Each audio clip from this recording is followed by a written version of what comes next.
where's that climate change when you need it, eh? So it's pretty surreal for me to be addressing a bunch of nerds like myself. That's a new thing in my life. I teach science and chemistry at Lindsay Thunberg Comprehensive High School, and I promote science videos at the radio station that a lot of people find funny, they're exciting, and questionably unsafe. And the radio station is 106.7 The Drive, Red Deer's best rock. I don't get paid for plugs. I don't. So just a little bit about my background, and then we'll get in, because I'm not as well known as the other speakers here. These videos that I promote, and the reason why I do them is I try to pattern my teaching after a guy named Steve Spangler. I don't know if you know who Steve Spangler is. He's a great American educator that engages kids in science by doing these amazingly cool experiments. Anyways, I steal all of his stuff, and I modify it. And I modified this one experiment where we blew up stuff for Easter, all these Easter eggs and things like that. I sent Steve Spangler through Facebook the video, and he's like, yeah, he's commented, and I nerded out because he was having a dialogue with me, this famous guy. And then about a week later on his Instagram page at this massive rally in the States, guess what he did? My experiment.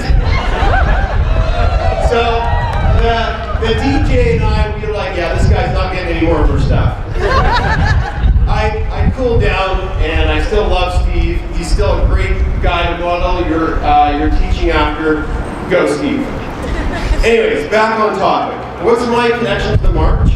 Well, my credentials are that of a teacher, and I do have a science degree. But humbly, I know I don't have the same level of science knowledge that some people here do. And I know I don't have the same knowledge that some people here do have in like Lord of the Rings trivia or Star Wars quotes, but here we go anyways. I do have something to say about educating kids. That I think I have a little bit of expertise in. And here's my first point. I've heard from the public that a lot of kids today don't know much about science, and I totally disagree. High school kids today that I teach have the power of humanity in the palm of their hand, and the ability to get answers, regardless of their correct, within seconds. I remember when I was a kid, and I forgot who the lead singer to Smashing Pumpkins was. I had to wait the whole weekend to ask a friend who the lead singer to Smashing Pumpkins was. But the kids today can just Google that. But if they Google it too fast, and they don't have critical thinking skills, Google may tell them the lead singer to Smashing Pumpkins is like Justin Bieber or something, and they won't know the difference. So that's where I'm going with this. Science information today is instant, and the point of having strong science education is getting the kids to know the difference between something that's credible and something that's BS. Kids need to be taught to fact check and research and how to make conclusions from data that they get. And I know that's what science teachers and teachers in Alberta, they're pushing that right now. We're trying to cut through all of that. And that's something that if you're a teacher here today, I hope you think about. I hope that through our teaching of critical thinking skills, kids will look at a Facebook post from their Aunt Susie about stuffing an onion in your sock to combat the common cold and realize that's garbage, or claim that climate change is a hoax. Okay, the second point is that good science education ignites a real fire and desire inside kids to learn more. And you know, sometimes it's actual fire that does that. I don't know if you've ever seen a kid light a Bunsen burner for the first time, but I know who the pyros are going to be in a couple. Okay, when our grade 9s come to high school, and they are taught about chemistry and physics and biology, a spark within them sometimes is lit that can't be put out. And you see that with elementary school kids, like the young children that are here today. You show kids dry ice fog, they lose their mind. It's the coolest thing in the world. Science rules.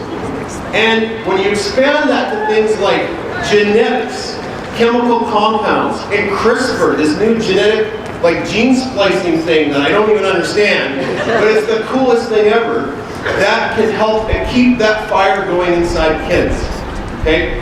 And science also needs to be fun. And science teachers and educators, we have to evolve with kids today with a slightly shorter attention span and keep with them and make science relevant, cool, and interesting. And I know our system fails kids sometimes. Kids fall through the cracks. They might have a boring, disappointing experience with science. But the thing that we can change as teachers, and everybody, if you're a parent, find a way, find an experiment, do something cool with kids with science. Because a kid that graduates with IB from my chemistry class, they have the same democratic power as a kid who drops out due to frustrations and boredom in school. And I want every kid to, when they turn 18, to have critical thinking skills and a love for science, so that we can slowly but surely change the world into a better and more powerful and more caring place. So, in conclusion, why am I marching for science? Well, personally, I've sat on the sidelines for most of my life in political and social action. And I would kind of imagine that some of you are out there like me, introverted, but you just got angry enough today, or frustrated, or you wanted to stand up, you're here today for science. And that's awesome. Yeah, so great.